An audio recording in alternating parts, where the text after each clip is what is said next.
मित्रहरू जय मसीह वचनको सेवामा म यहाँहरू सबैलाई स्वागत गर्दछु।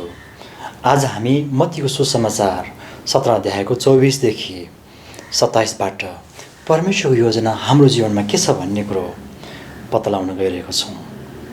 मत्तीको सुसमाचार 17 अध्याय 24 देखि 27 हामी पढौँ।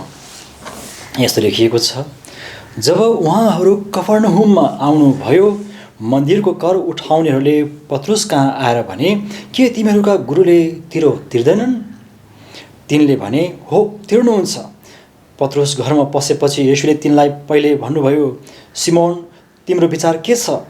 पृथ्वीका राजाहरूले महसुल वा कर कोबाट उठाउँछन्? आफ्ना छोराहरूबाट कि अरूहरूबाट? अरूहरूबाट, पत्रुसले जवाफ दिए। येशूले तिनलाई भन्नुभयो, उसो भए छोराहरूले त छुट पाएका रहेछन्, तर तिनीहरू हामीबाट नचिरिहुन् भन्ने हेतुले समुद्रमा गएर बल्छी हान र पहिले परेको माछा ल्याऊ। त्यसको मुख खोल्दा तिमीले एउटा चाँदीको सिक्का पाउनेछौ। त्यो लगेर तिम्रो र मेरो निम्ति तिनीहरूलाई देऊ। परमेश्वरले यो वचन पढाइमा आशिष दिउँ। आउनुहोस् हामी प्रार्थना गरौँ।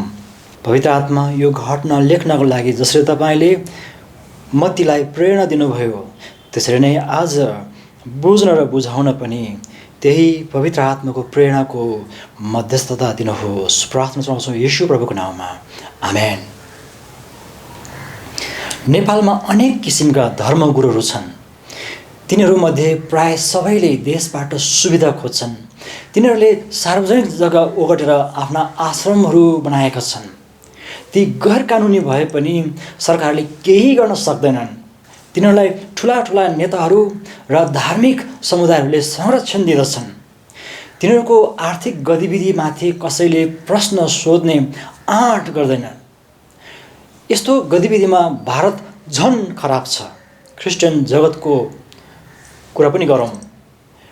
पश्चिम देशका कतिपय धनी पास्टरहरूले कर छलेको प्रमाण भेटेपछि अदालतमा पुर्याइएका र जेल हालेका समाचारहरू छिटफुट पढ्न पाइन्छ। तिनीहरूलाई त्यहाँको सरकारले छाडा नछोडेर कारबाही गरेको देख्दा खुसी नै लाग्छ। नेपाली पास्टरहरू पनि धनबाट जाँचिएका छन्।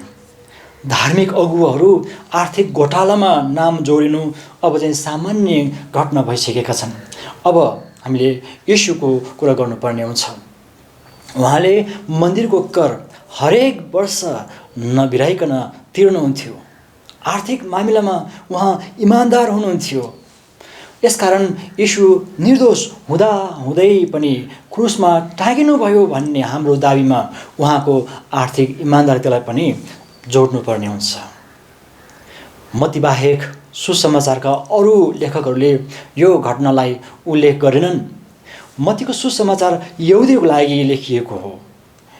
येशूले मन्दिरमा तिरो तिर्नु भएको घटनाको माने यहुदीहरूलाई अति नै महत्त्वपूर्ण थियो भन्ने कुरो बुझाउनको लागि यो लेखियो। विगत र वर्तमानको इतिहास हेर्नुहोस्। धेरैजसो राजाहरूले देशलाई कर तिर्दैनन्, बरु उल्टै जनताको करमा तिनीहरू रजाइ गर्छन्। तर आज हामी वचन सुन्न गइरहेका छौँ। राजाहरूका महाराजा येशूले कर तिर्नुभयो। येशूको आर्थिक इमान्दारिताबाट हामीले परमेश्वर र देशप्रति गर्नुपर्ने नैतिक जिम्मेवारी पाएका छौँ। यसलाई अझै बुझ्नको लागि हामी बेली विस्तार गर्न लागौँ। सबभन्दा पहिलो कुरो, येशूले कर तिरेको घोषणा गर्नुभयो। 24 र 25 पदको पहिलो भागलाई सँगै राखेर हामी हेर्नेछौँ। येशू जता जानुहुन्छ त्यहाँ कुनै न कुनै आश्चर्य घटना घटेरै छाड्छ र हरेक घटनाको पछि विशेष उद्देश्य हुँदछ। त्यो उद्देश्य पुरा गर्नको लागि येशू कफरनहुम भनिने ठाउँमा आउनुभयो। यो उहाँको कर्मथलो हो। येशू कफरनहुममा आउनुहुँदा मन्दिरको तिरो उठाउनेहरूले प्रश्न सोध्नु त्यत्तिकै घटेको संयोगको घटना थिएन। ती तिरो उठाउनेहरूले प्रश्न सोधुन्, अनुसन्धान गरून् र उत्तर पाएपछि उहाँ को हुनुहुन्छ भन्ने कुरा चेलाहरूले बुझुन् भनेर पाठ सिकाउनको लागि त्यहाँ आउनुभएको थियो। मन्दिरको कर उठाउनेहरू आएर पत्रुसलाई सोधे, के तिमीहरूका गुरुले तिरो तिर्दैनन्? यो नकारात्मक प्रश्न हो, शङ्का जनाउने प्रश्न हो, हेपेर सोधिएको प्रश्न हो। येशूसँग किन सिधै सोधेनन् हामी जान्दैनौँ। सायद तिनीहरू डराएका थिए, किनकि यरुशलेम मन्दिरका प्रशासकहरू उहाँसँग जोगिएर बोल्दथे। जे होस्, यो प्रश्नले येशूको विषयमा धेरै कुराहरू प्रष्ट पारेको छ। पहिलो कुरा त उहाँ को हुनुहुन्छ भनेर प्रष्ट पार्ने मौका जुर्यो। वास्तवमा आफूलाई प्रश्न सोधौन् भनेर नै उहाँ कफरनहुममा आउनुभएको थियो। दोस्रो कुरो, यरुशलेमको मन्दिर पिताको भवन हो, तर येशूले आफूलाई मन्दिरमा कर तिर्नु नपर्ने त्यो व्यक्तिको रूपमा आफूलाई प्रस्तुत गर्नु भएन, बरु आफूलाई सामान्य यहुदीको रूपमा प्रस्तुत गर्नुभयो। तेस्रो कुरो, मन्दिरका कर उठाउनेहरूको प्रश्न सोध्ने तरिका हेर्नुहोस् त। तिनीहरूको नजरमा उहाँ तिरो नतिर्ने व्यक्तिको रूपमा शङ्का गरिए। येशूलाई शङ्का गर्न पाइन्छ, अहिले पनि पाइन्छ। साँच्चै उहाँले तिरो नतिर्नु हुँदो हो त यहुदीहरूले आफ्नो समाजबाट यो चाहिँ हाम्रो विरोधी भनेर बहिष्कार गर्न सक्दथे, बदनाम गर्ने पक्का थियो। तर येशूले आफूलाई क्रुसमा टाँगिनको लागि त्यो सफा छवि तयार पार्नुभयो। मन्दिरको तिरो उठाउनेहरूको प्रश्न नकारात्मक भए पनि पत्रुसलाई जवाफ दिन कुनै समस्या भएन, किनकि येशूले मन्दिरप्रति पुरा गर्नुभएको आर्थिक जिम्मेवारीबारे उनलाई राम्रोसँग थाहा थियो। यसकारण येशूको तर्फबाट उनले जवाफ दिए, हो तिर्नुहुन्छ। यो प्रष्ट जवाफ हो। हामीले सुनेका छौँ कुनै पनि शङ्कास्पद गुरुहरूमाथि छानबिन गर्न सरकार डराउँछ। भारतका कुनै कुनै गुरुहरूसँग देश विदेशमा करोडौँका चेलाहरू हुँदो रहेछन्। गुरुमाथि सरकारले छानबिन गर्न लागेछ भने सबैभन्दा पहिला तिनीहरूका चेलाहरूले बाधा दिन्छन्, विभिन्न दङ्ग मचाएर सरकारलाई घुँडा टेकाउँछन्। नेपालमा पनि प्राय चेलाहरूले गुरुहरूमाथि प्रश्न सोध्न दिँदैनन्। चेलाहरूले नै गुरुलाई कता कता बिगारेको महसुस हुन्छ मलाई त। नकारात्मक प्रश्न सोध्नेहरूलाई पत्रुसले सकारात्मक ढङ्गले जवाफ दिए। उहाँमाथि प्रश्न सोध्ने तिमीहरूको यत्रो हिम्मत भनेर थर्काएनन्। येशूको कुनै पनि काम गुप्त र शङ्कास्पद थिएन। शिक्षाको हिसाबले उहाँ महान गुरु हुनुहुन्थ्यो। मन्दिरको कुरा गर्नुपर्दा उहाँ स्वयं महान पुजारी हुनुहुन्थ्यो। सरकारको हिसाबले भन्नुपर्दाखेरि उहाँ राजाहरूका महाराजा हुनुहुन्थ्यो। तापनि उहाँले आफूमाथि प्रश्न गर्ने र शङ्का गर्ने मौका दिनुभयो। अनुसन्धान गरोस् भनेर नै उहाँ कफरनहुममा आउनुभएको थियो। अहिले हामी पनि प्रश्नहरूसँग डराउँदैनौँ। यसलाई हामी अझ स्पष्ट हुने मौका सम्झन्छौँ। यी कर उठाउनेहरू यरुशलेमको मन्दिरबाट खटाइएका कर्मचारीहरू थिए।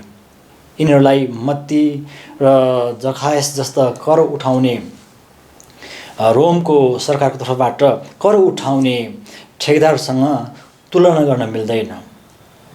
त्यसबेला मन्दिरका खाँचाहरू पुरा गर्नको लागि हरेक वर्ष यहुदीहरूले तिरो तिर्नु पर्दथ्यो। तिरो भनेको तिर्नुपर्ने कुरा सम्झनुहोस्। तिर्नुपर्ने आज्ञा व्यवस्थाको पुस्तकहरूमा दिइएका छन्। प्रस्थानको पुस्तक 30 अध्याय 14देखि 16मा यस्तो लेखिएको छ, सुन्नुहोस्। जतिजना 20 वर्ष र त्यसभन्दा माथिका गनिन्छन् उत्तिले परमप्रभुको भेटी देऊन्। जब तिमीहरूका प्राणका प्रायश्चितको निम्ति परमप्रभुको भेटी दिइन्छ तब धनीले आधा सेकलभन्दा बढी र गरिबले त्यसभन्दा कम नदियोस्। इस्राएलीहरूबाट प्रायश्चितको पैसा लिएर भेट हुने पालका सेवाको निम्ति प्रयोग गर्नु र त्यो तिमीहरूका प्राणको प्रायश्चित गर्नलाई परमप्रभुको सामुन्ने इस्राएलीहरूका निम्ति सम्झना होस्।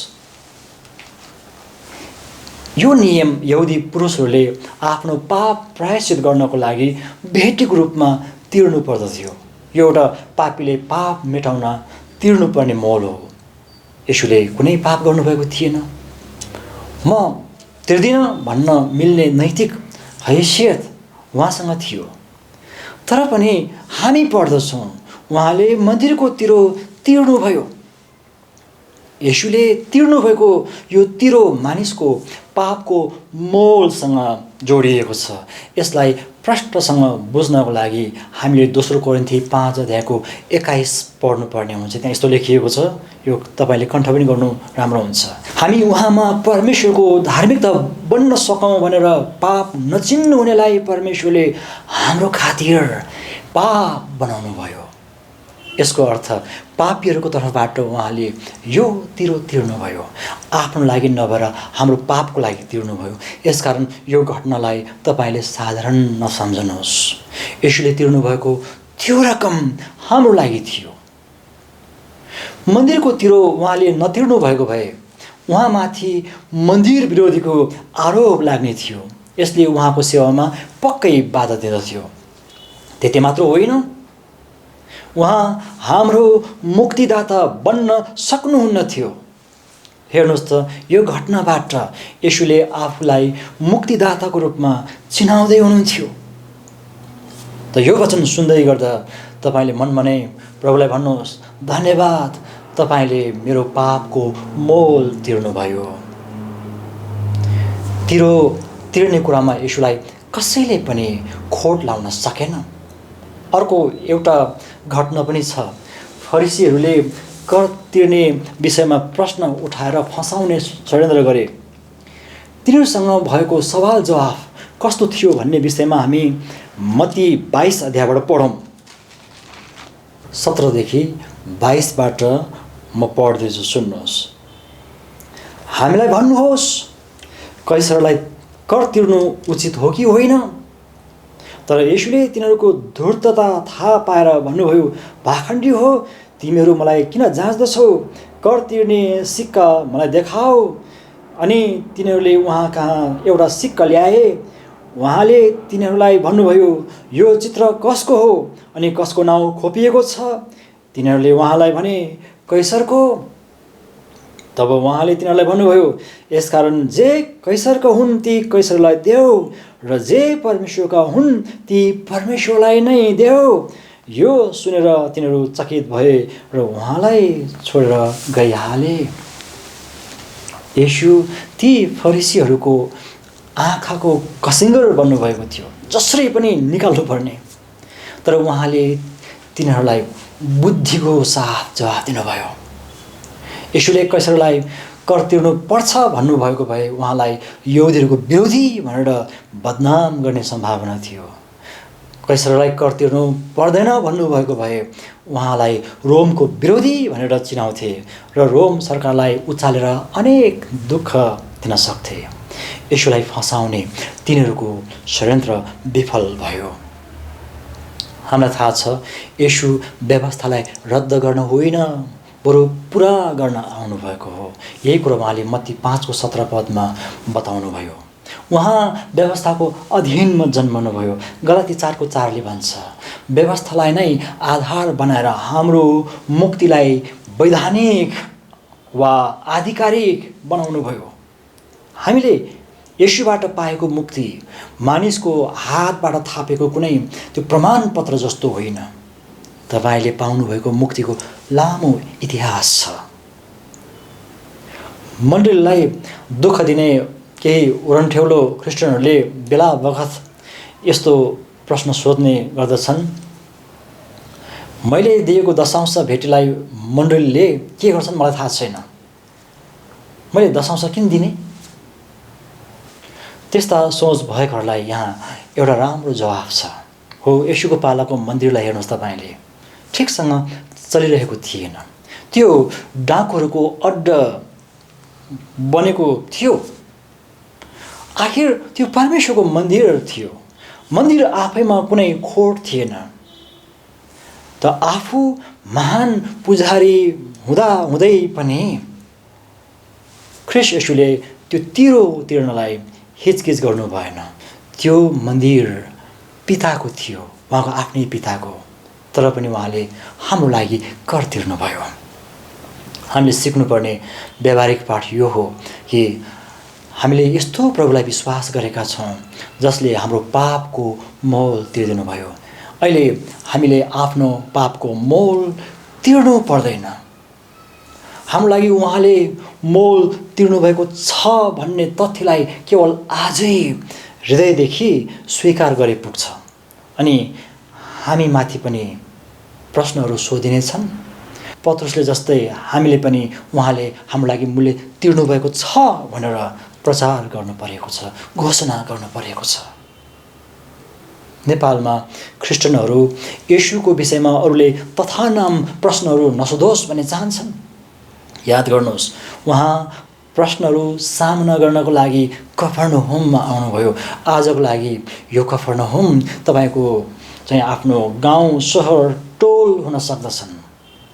प्रश्नसँग तिनीहरू डराउँछन् जो गल्ती गर्दछन् र गरिएका गल्तीलाई सही ठहराउने वा ढाकछोपमा लाग्दछन्। प्रश्नसँग नडराउनुहोस्, ठिक उत्तर दिने मौका आफै जोड्नेछ। यो साक्षी दिने मौका हो। तपाईँले दिने सही उत्तरले येशू को हुनुहुन्छ भन्ने तथ्यलाई प्रश्न पार्नेछ र उहाँको महिमा हुनेछ। अनि उहाँको त्यो महिमासँगै तपाईँ आफै पनि साझेदार बन्नुहुनेछ। हामी दोस्रो कुरा हेर्नेछौँ, येशूले आफ्नो अधिकार त्याग्नुभयो। 25 पदको दोस्रो भागदेखि 26 पदलाई सँगै राखेर व्याख्या गर्नेछौँ। राजाहरूले देशलाई कर तिर्दैनन्, तिनीहरूका छोराछोरीले पनि तिर्दैनन्। बाउलाई छोराछोरीले कर तिर्दैनन्, तिनीहरूले नतिर्ने अधिकार पाएका छन्। कर तिर्ने भनेको जनताले हो, हामी जस्तो जनताले। तिर्ने जिम्मेवारी जनताको लागि मात्र लागू हुन्छ, शासकहरूको लागि होइन। यो संसारमा चलेको र स्वीकारिएको एउटा रीत हो। यसकारण येशूले सिमोन पत्रुसलाई संसारको त्यस रीतबारे सोध्नुभयो, तिम्रो विचार के छ? पृथ्वीका राजाहरूले महसुल वा कर कोबाट उठाउँछन्, आफ्ना छोराहरूबाट कि अरूबाट? पत्रुसले जवाब दिन्छन्, अरूहरूबाट। येशूले पत्रुसलाई भन्नुहुन्छ फेरि, उसो भए छोराहरूले त छुट पाएका रहेछन्। उहाँले भन्दै हुनुहुन्छ कि मैले पनि छुट पाएको छु। मन्दिरमा तिरो तिर्ने कुरो त्यो परमेश्वर पिताको भवन हो। येशू पुत्र हुनुहुन्छ। के पुत्रले पितालाई कर तिर्नुपर्छ र? अनि पिताले उहाँलाई कर तिर्न लाउनु होला त? 26 पदलाई सरल ढङ्गले व्याख्या गर्ने हो भने उहाँले आफ्नै पिताको मन्दिरमा कर तिर्ने छुट पाउनु भएको छ, किनभने उहाँ पुत्र हुनुहुन्छ। पुत्र येशूको दर्जा हामीलाई थाहा हुनुपर्दछ। उहाँको दर्जा के हो? कलसी 1 अध्यायको 15 देखि 17बाट पढौँ हामीहरू। कलसीको पत्र 1 अध्यायको 15 देखि 17 पढौँ। यहाँ यस्तो लेखिएको छ, सुन्नुहोस्।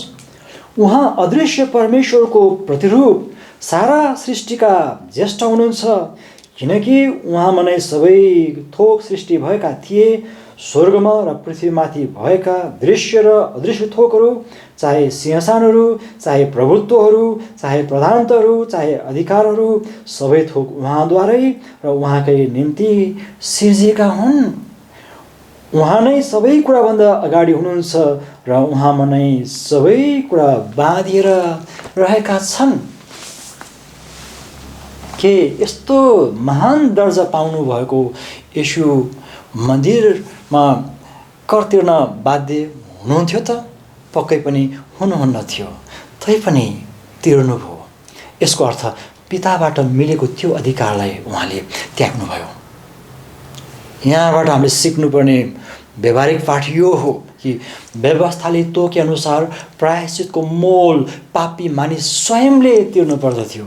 मन्दिरमा तिर्नुपर्ने तिरो पापी मानिसको लागि हो, येशूको लागि होइन, किनकि उहाँ निष्पापी हुनुहुन्थ्यो। तिर्न उहाँ बाध्य हुनुहुन्थ्यो, अर्थात् आफ्नो पापको लागि उहाँले तिर्नु पर्दैन थियो। तर आफ्नो लागि त्यो मोल तिर्नु नपर्ने अधिकारलाई त्यागेर हाम्रो पापको मोल तिर्न आउनुभयो। येशूले आफ्नो अधिकार त्याग्नु भएको विषयमा यस्तो विवरण पढ्न पाइन्छ। हामी फिलिप्पी 2 अध्यायको 6 देखि 8 पद पढौँ। फिलिप्पी 2 अध्यायको 6 देखि 8।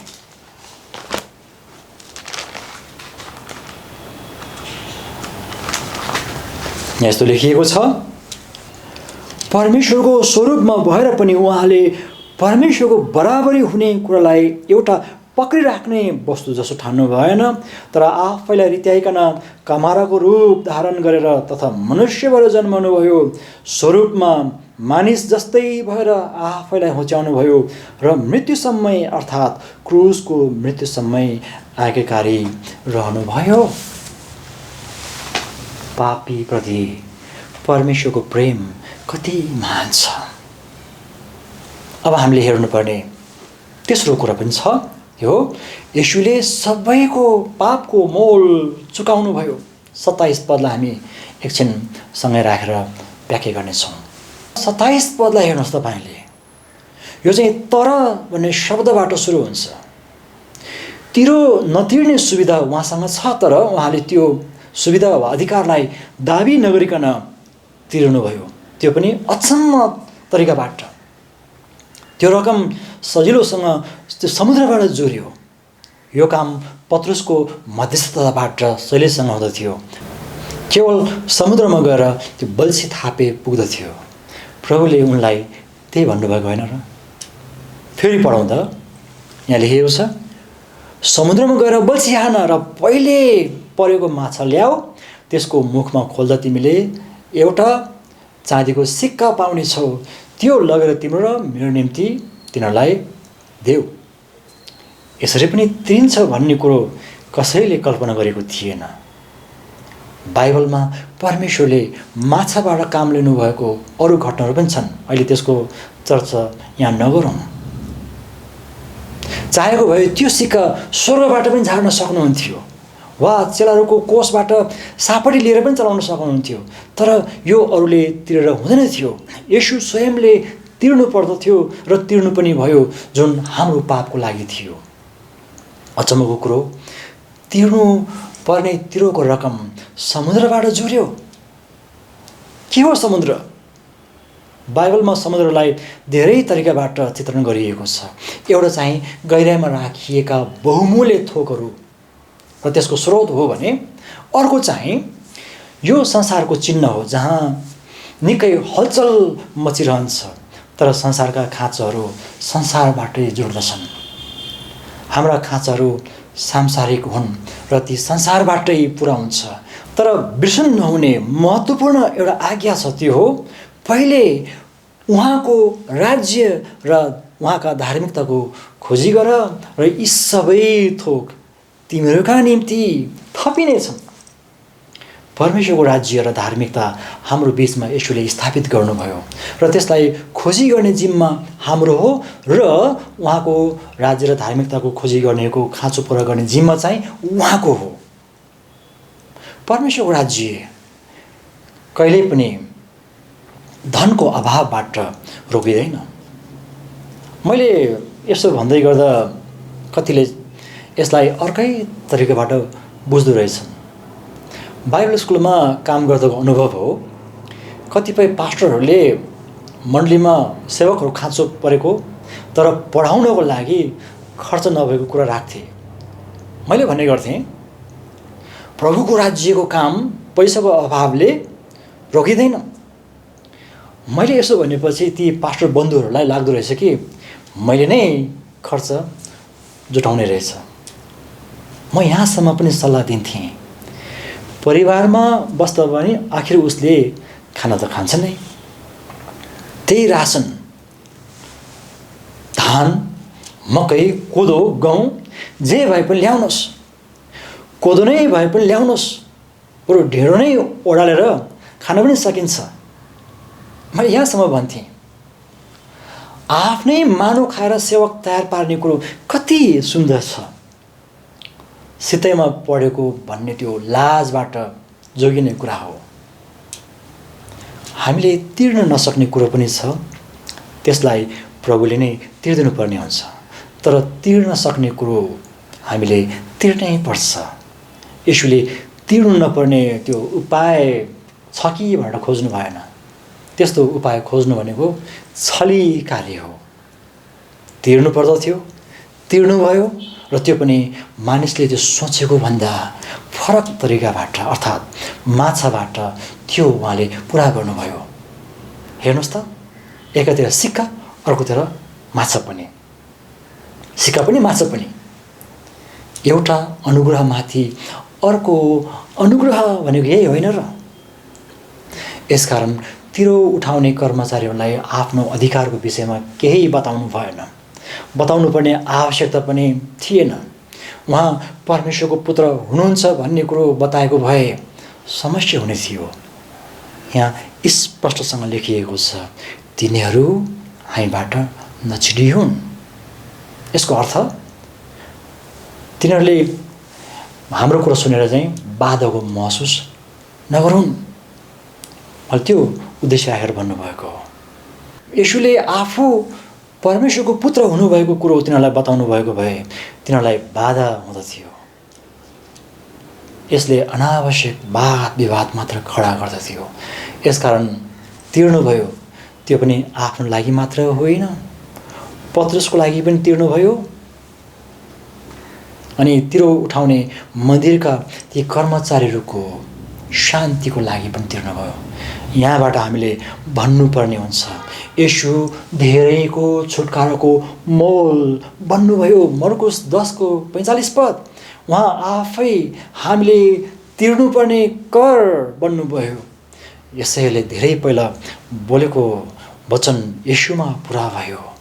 यसको लागि तपाईँले यसै 53 अध्याय पुरै पढ्नुहोस्। अब हामीले सिक्नुपर्ने व्यावहारिक पाठ यो हो कि येशूले कर नतिर्नु भएको भए अचेल क्रिस्चियनहरूले पक्कै सरकारलाई कर तिर्ने थिएनन् अनि सरकारले कारबाही गर्नुपर्ने समुदायको रूपमा क्रिस्चियनहरू चिनिन्थे। विद्रोहीहरू बन्ने थिए क्रिस्चियनहरू। गुरुले त तिरेनन्, हामीले किन तिर्ने भनेर अर्को थाप्ने थिए क्रिस्चियनहरूले। मण्डलीको निम्ति पुरा गर्नुपर्ने आर्थिक जिम्मेवारी उठाउँदैन थिए।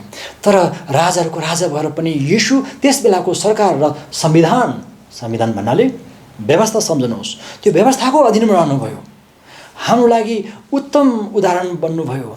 यही कुरो पावलले पनि रोमका विश्वासीहरूलाई रोमी 13:7 यसरी सम्झाउँछन्, तिर्नुपर्ने कुरा सबैलाई तिर, कर तिर्नुपर्नेलाई कर, महसुल तिर्नुपर्नेलाई महसुल, आदर गर्नुपर्नेलाई आदर, इज्जत गर्नुपर्नेलाई इज्जत गर।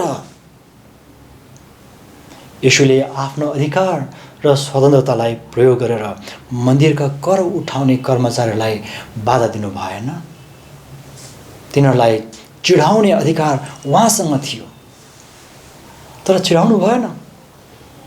याद गर्नुहोस्, मुक्तिको कुरामा बाहेक क्रिस्चियनहरूले आफ्नो अधिकार, स्वतन्त्रता, शक्ति, ज्ञान, बुद्धि, स्रोत, साधन आदि चलाएर अरूलाई बाधा दिनु येशूले बसाल्नु भएको यो तरिकाको, नैतिकताको खिलाफ हो। कसैको निम्ति बाधाको कारण नबन भनेर पावलले रोमी 14 अध्याय र कोरिन्थीका पत्रहरूमा आज्ञा दिएका छन्। येशू जाँचिन मिल्ने गरी कफरनहुममा आउनुभयो। तिरो उठाउन आउनेहरूबाट शङ्का र अपमान खेप्नुभयो। तिनीहरूले जाँच्दा उहाँ निष्कलङ्क भेटाइनुभयो, किनभने उहाँले आफू पत्रुस र कर्मचारीहरूको शान्तिको लागि तिरो तिर्नुभयो। त्यो अपमान थियो, तर उहाँले त्यसलाई महिमामा परिणत गर्नुभयो। हाम्रो पापको मोल तिर्नको लागि पुत्रलाई पठाएर परमेश्वरले हामीमाथि सिद्ध प्रेम देखाउनुभयो। अब हामीले पनि परमेश्वरको मण्डली र हाम्रो सरकारप्रति यही तरिकाबाट आफ्नो जिम्मेवारी पुरा गर्नु परेको छ। हामी यो र त्यो राज्यका जिम्मेवार नागरिक रहौँ। हाम्रा खाँचहरू धेरै छन्, ती पुरा गर्नको लागि हामीले उहाँको राज्य र धार्मिकतालाई प्राथमिकतामा राखेका छौँ भने कहाँबाट कसरी जुट्छ भन्ने चिन्ता गर्नु पर्दैन। माछा पक्रने एउटा सानो बल्छीको खेल हुन सक्दछ। हामी अहिले आर्थिक जीवन ओह्रालो गतिमा लागेको अवस्थामा बाँचिरहेका छौँ।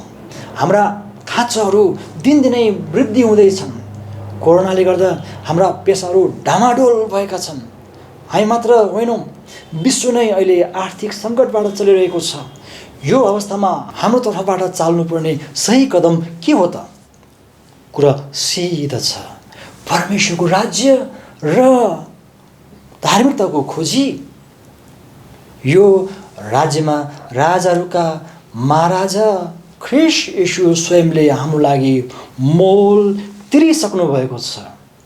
यो कुरालाई हामी गम्भीर भएर मनन गरौँ। परमेश्वरले यो वचनबाट हामी सबैलाई धेरै धेरै आशिष दिउन्। धन्यवाद।